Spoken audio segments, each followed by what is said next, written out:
So, hi, Ante. You're so beautiful today.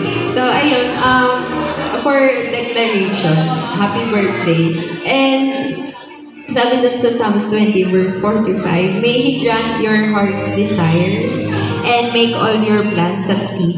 May you shout for joy when you hear of your victory and raise a victory banner in the name of our God. May the Lord answer all your prayers. So, that's the declaration for you. God bless and Thank you, Ate Kim, for that declaration and sweet message. And now, and next one.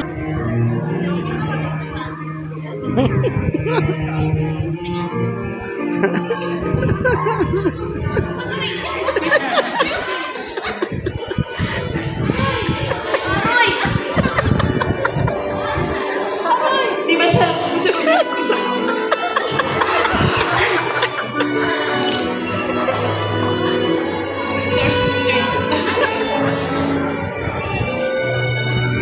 happy birthday.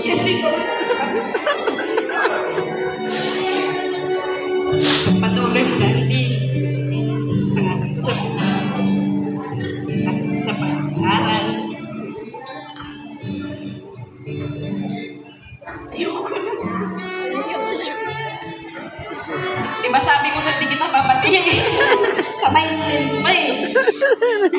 Sabi gusto ko na 19 eh. Sige na, happy birthday na. Thank you po, Miss Myrtle Ginagan. Maybe I call on po for the next one is Rose Ginagan. Hindi ako iiyak.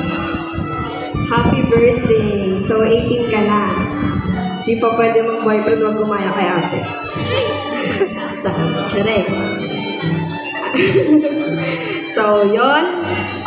Continue mo lang yung pag-serve kay Lord and bawas-bawasan yung pagiging maldita kasi parang mas nagiging panganay ka eh.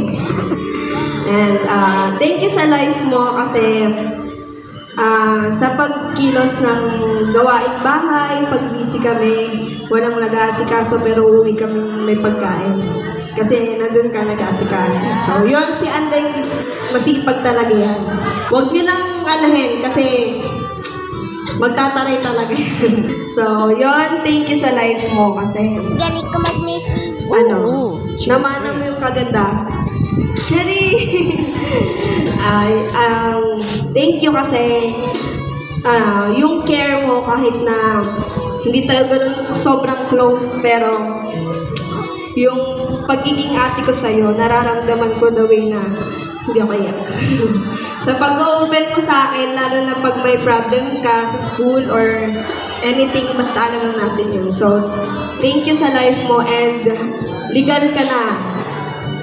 Pero, mag-aral ka muna. So, yun. I love you. Wow!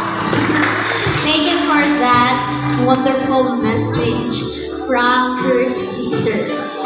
So, andin kasi lahat eh, diba? Andrea May po kasi siya. Kaya happy birthday.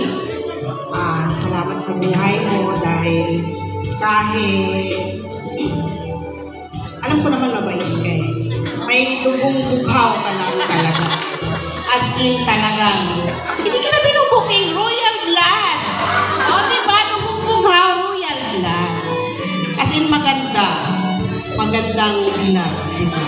Pinupuri kita. Salamat sa buhay mo dahil talagang declaration sa'yo is you are a billionaire since birth.